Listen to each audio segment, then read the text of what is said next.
გილოცავთ დღევანდელ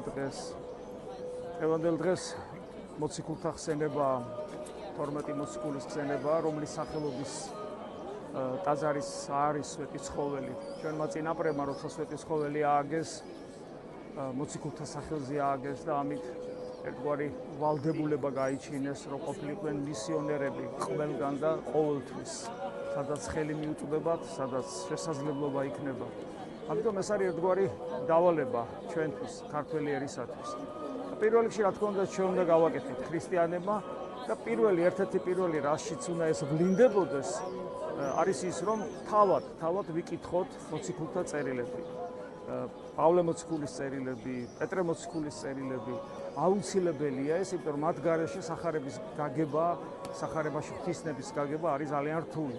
ასე რომ ჩვენ გავიგოთ, რას გვასწავლიდან მოციქულები პირველ რიგში და შემდეგ ჩვენი ცხოვრების წესით ჩვენს გარშემო მყოფებს. ცხოვრების წესით უპირველეს ყოვლისა ჩვენს გარშემო მყოფებს დავანახოთ, თუ რას ნიშნავს იყო ქრისტეს მოწაფე და მოციქული ამ გილოცავთ.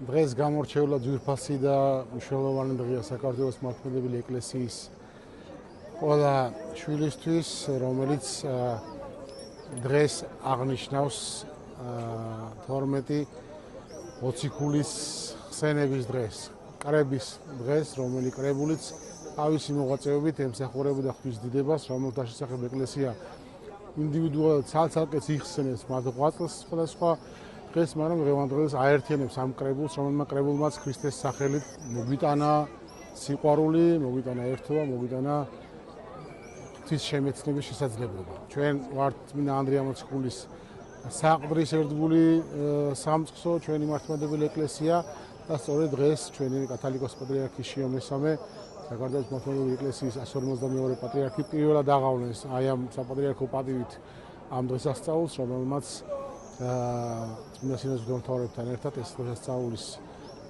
აღნიშვნა ჩვენს მოგვანიჭა ბედნიერებისთვის, სიყვარულისთვის, მადლიერებისთვის და ულოცავთ ყველა მათგანს, ვისაც ეს დღევანდელი დღე აერთიანებს, რომელიც დღესასწაულის მეოთხე საუკუნიდან დღემდე იზეიმება საქართველოს მართლმადიდებელი ეკლესიაში და შევთხოვთ ღმერთს, რომ ეს სასიხარულო და სასიყვარულო განწყობა ღვთისადმი ეკლესიისადმი იყოს სამარაჯამო ჩვენი ერისთვის და ჩვენი და ეკლესიისთვის.